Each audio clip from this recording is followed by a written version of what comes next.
Адамзаттың асыл тәжі Мұхаммед пайғамбар, Алланың оған игілігі мен сәлемі болсын. Ардақты пайғамбарымыз Мұхаммед, Алланың оған игілігі мен сәлемі болсын. Көп сөйлемейтін, жаман сөз айтпайтын, өзгелермен ерегіспейтін, сөзі мен ісі сай келетін.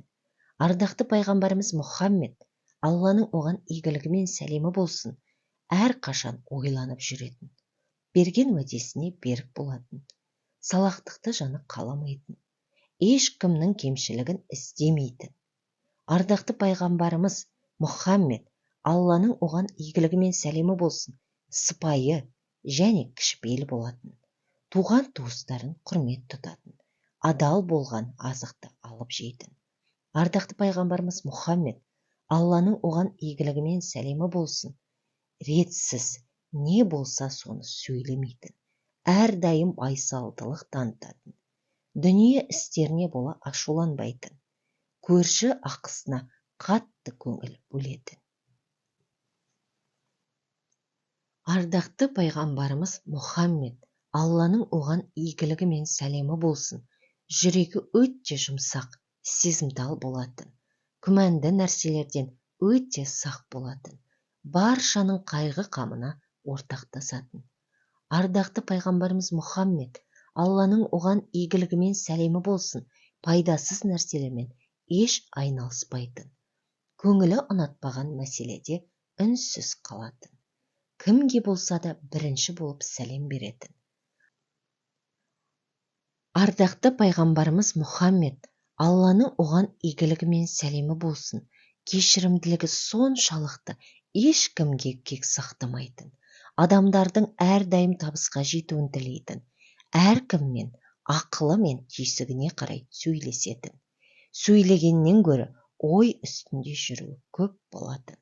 Ардақты пайғамбарымыз Мұхаммед, Алланың оған игілігі мен сәлемі болсын, жеке басы үшін ашуланып, өзгеден өш алмайтын, айыбы мен кемшіліктері үшін ешкімді кекетпейтін. Адамдардың қасынан ақырын және күлімдеп өтетін. Ардақты пайғамбарымыз Мұхаммед, Алланың оған игілігі мен сәлемі болсын, сөйлеген кезде айналасындағыны баурап алатын, өзгелер үшін жақсылық әкелмейтін сөзді айтпайтын. Ардақты пайғамбарымыз Мұхаммед, Алланың оған игілігі мен сәлемі болсын, жүзінен әрдайым нұр төгіліп, жайдары болып жүретін. Әдетте ең көп қолданылатын жаман сөздерді аузына алмайтын, сөйлеген кезде кем сөйлеп, немесе артық сөз айтпайтын. Ардақты пайғамбарымыз Мұхаммед, Алланың оған игілігі мен сәлемі болсын, үй иесі рұқсат бермейінше табалдырығынан аттамайтын, шындық пен адалдыққа келгенде алдына жан салмайтын, киім кигенде мақтаншақтыққа жол бермейтін, орташа киінетін, ақиқатқа қайшы келетіндей сүйіспеншілікті қабыл етпейтін. Ардақты пайғамбарымыз Мұхаммед, Алланың оған игілігі мен сәлемі болсын, шаш пен сақалдың үрпиіп, шатасып тұрғанын құптамайтын, ешкімнің бетіне келіп, не артынан айыптап, кінә артпайтын, сөйлесіп тұрған кезде жүзін басқа жаққа бұрып алып кетпейтін. Ардақты пайғамбарымыз Мұхаммед, Алланың оған игілігі мен сәлемі болсын, жетімдердің басынан сипап, оларға қамқор болуды бұйыратын, кез келген мәжіліске қатысқанда жеке дара бөлініп отырмайды,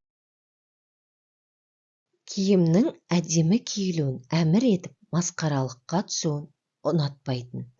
Ардақты пайғамбарымыз Мұхаммед, Алланың оған игілігі мен сәлемі болсын, есігін қағып, жәрдем сұрай келген кісінің бетін қағып қайтармайтын, балалардың бақытты болуын тілеп, оларды қарғауға тыйым салатын. Ардақты пайғамбарымыз Мұхаммед, Алланың оған игілігі мен сәлемі болсын, ар ұяттың күштілігінен қатты дауыстап күлмейтін, тек күлімдейтін. Адамзаттың ардақтысы болса да, ел қатарлы қарапайым өмір сүретін. Ардақты пайғамбарымыз Мұхаммед, Алланың оған игілігі мен сәлемі болсын, сөйлеген сөздері тізілген моншақтай тартымды әрі берекелі болатын, кедейлердің жабырқау көңілдерін көтеріп, оларға мейірбандық танытатын. Ардақты пайғамбарымыз Мұхаммед, Алланың оған игілігі мен сәлемі болсын, сауда-саттықта әділдігі сондай, ел оны сенімді деп сипаттайтын. Адамдардың ең жомарты болса да, оның жомарттығы оразада тіптен арта түсетін.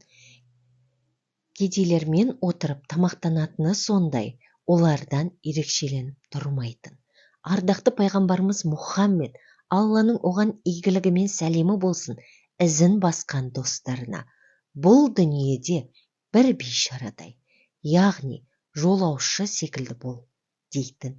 Күнә не, сауап не, әмір не, тыйым не екенін білмейтін адамдардың жағдайына қайғыратын.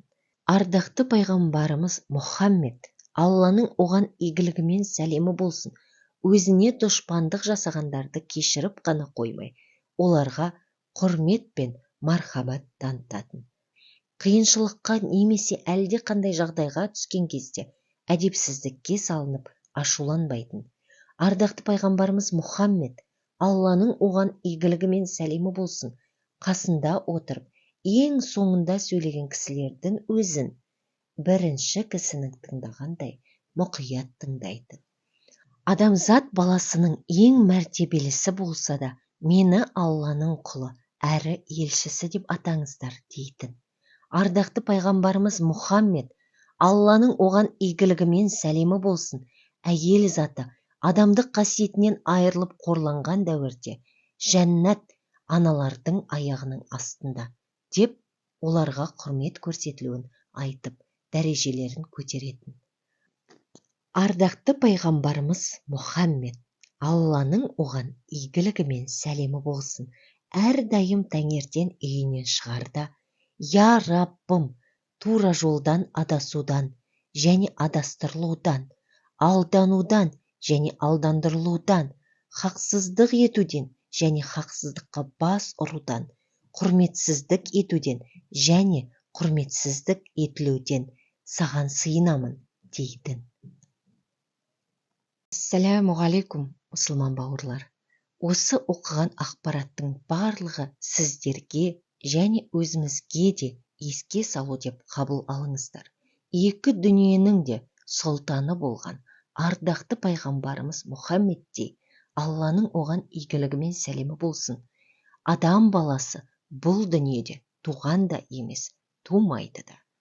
Ол кісідей болу ешкімнің қолынан келмейтіні бәрімізге мәлім. Бірақ сонда да осы кісіден үлгі алатын қасиет жетіп артылады. Сондықтан әр қайсысымыз көбірек қасиетін бойымызға дарытып, өз-өзімізді тәрбиелейтін болсақ, әлем әлде қайда өзгерер еді. Адамзаттың ең ардақтысы, асылы болған пайғамбарымыз Мұхаммедтің, Алланың оған игілігі мен сәлемі болсын, мінез-құлқын, бойындағы қасиеттерін көбірек адамдарға жеткізу үшін осы ақпараттардың таралуына қосқан үлестеріңіз ретінде видеоға пікірлер жазып, лүпіл басып, WhatsApp желілерінде бөлісулеріңізді сұраймыз. Біздің арнамыздың сіздерге аз да болсын пайдасы тиеді деген үміттеміз. Ассаляму алейкум ва рахматуллахи ва баракатух.